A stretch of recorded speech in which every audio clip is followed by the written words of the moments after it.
Asive Hernandez from the Wichita County High School, and I am involved in the speech class provided by Garden City Community College, and I'm here to talk to you about why and how money can buy happiness.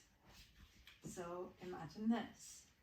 It's very dark outside, it's raining, and it's storming very hard, and you're in a rush to get somewhere. You're on the interstate and you're going super fast, and then all of a sudden you crash into someone else. You find yourself upside down and you don't have any injuries, but the person in the other car does. Their car is also completely totaled, and in the end you have over $200,000 worth of expenses, but you don't have the money to pay for them. And so this creates a bunch of stress, and money not only provides luxuries, but it can also help you avoid daily problems that cause a lot of stress. And money can also buy you freedom. An important part of money can buy happiness is to learn how to spend that money correctly. In turn, it'll reduce stress, it'll create more control with your life, and it'll provide life satisfaction. And there are reasons why people do not believe the phrase money can buy happiness. In 2019, 1 in 4 Americans were financially insecure. And so people that experience that financial insecurity experience shame. They feel like those problems are caused by themselves, and they don't account for the environmental factors that can contribute to it, and it causes a sort of shame spiral. And so they blame themselves, and it's hard for them to be happy. The structured society we have today makes it hard on those people that are poor. It is the root of growing depression in lower income individuals, and there are ways to fix this, the main way being money. Less money makes you more prone to depression and anxiety, and it goes both ways. More money makes you less prone to depression and anxiety. The world is what makes it hard to be poor and happy, but there are ways to be happy when you are poor. And it's important to address the relationship between money and happiness in order to get to where you want to be. Happiness is very wanted and sought after.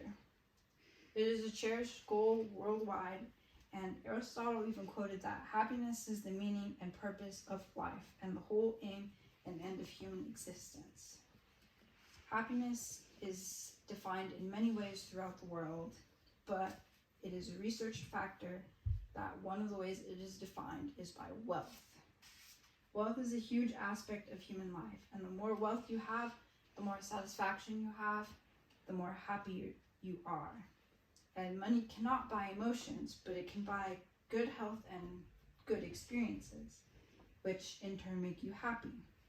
We hear rich people don't have problems, but it's not true. Rich people do have problems, they just have the money to resolve them quickly. After all, any problem money can solve isn't really a problem when you have money. Everything mentioned draws together, and it shows you the correlation between money and happiness.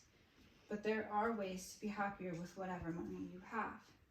Experiences are better over materialistic things, because the better experiences you have, the happier you are.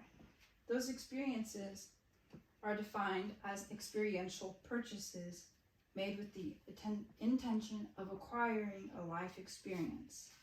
And the material purchases are made with primary intention of getting a material good, usually for oneself.